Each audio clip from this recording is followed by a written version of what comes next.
Hello बच्चों।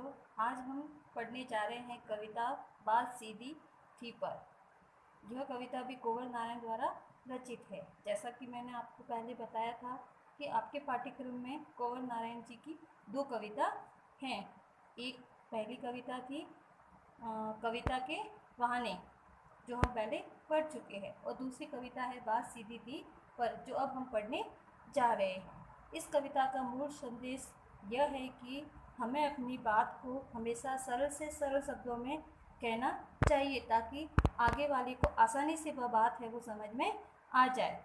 और कवि को भी हमेशा जब भी कवि कविता लिखता है तो ऐसे सरल शब्दों का प्रयोग करना चाहिए, ताकि श्रोता को या पाठक को वह बात है आसानी से वह समझ में आ जाए। ऐसा ही कुछ हम इस कविता में पढ़ने जा रहे हैं। बात सीधी थी पर एक बार भाषा के चक्कर में जरा टेढ़ी फंस गई।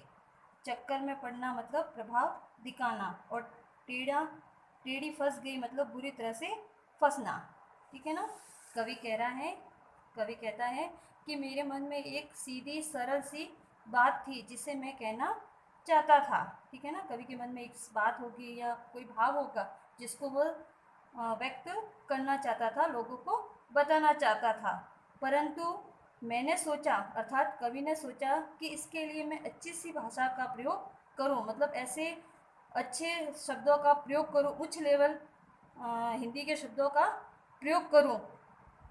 और जैसे ही कवि ने भाषाई प्रभाव जमाने की चेष्टा की, अर्थात कवि ने उस बात को कहने के लिए कठिन शब्दों का प्रयोग किया, तो जो बात सीधी थी वह जटिल हो गई। जटिल हो गई मतलब अर्थात टेढ़ी हो गई, अर्थात कठिन हो गई। कहने का तात्पर्य यह है कि कवि के मन में जो सीधी सी बात थी, जिसे वह श्रोता या पाठक को सरल शब्दों में कहना चाहता था या उनके पास पहुंचाना चाहता था, लेकिन कठिन भाषा के प्रयोग के कारण वह बात है वो जटिल हो गई और वह आसानी से श्रोता या पाठक को समझ में नहीं आ रही थी।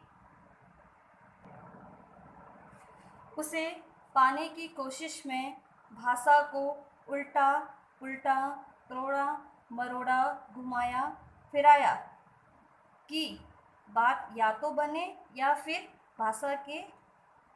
भाषा से बाहर आ जाए, लेकिन इससे भाषा के साथ साथ बात और ज़्यादा पेचीदा हो गई। पेचीदा होना मतलब कठिन होना या जटिल होना। कवि कह रहा है, तब कवि ने क्या किया, तब कवि ने अपनी मूल बात को व्यक्त करने के लिए भाषा के शब्दों को या उनके फिर वाक्य को बदलना शुरू किया। जब बात न बनी तो कवि ने फिर से उन शब्दों को काटा छाटा, मतलब उसकी जगह जो बात को वो कहना चाहता था, जिन शब्दों का वो प्रयोग कर रहा था, उसकी जगह वह दूसरे शब्दों को प्रयोग में लाने लगा। कहीं से उसको तोड़ा मरोड़ा, कहीं उधर घुमाया, फिर कभी उधर फिराया, अर्थात कवि ने शब्दों तथा वाक्यों को बदलना शुरू किया ताकि मूल बात है वो स्पष्ट हो जाए कि या तो बात बने या फिर भाषा से बाहर आ जाए, लेकिन इससे भाषा के साथ साथ बात और भी ज़्यादा पेचीदी हो गई। कवि ने बहुत कोशिश की कि या तो मेरे मन की बात है वो आसानी से प्रकट हो जाए, या भाषा के जाल में जो मेरी बात है वो फंस गई है, इन शब्दों के जाल में वो बाहर आ जाए। परंतु दोनों बातें न हो सकी। उधर कोशिश करने पर भाषा और ज़्यादा जटिल हो गई, मतलब कठिन हो गई, और उधर जो मेरी मूल बात थी वह अपनी सरलता और सहजता है वो खो चुकी थी।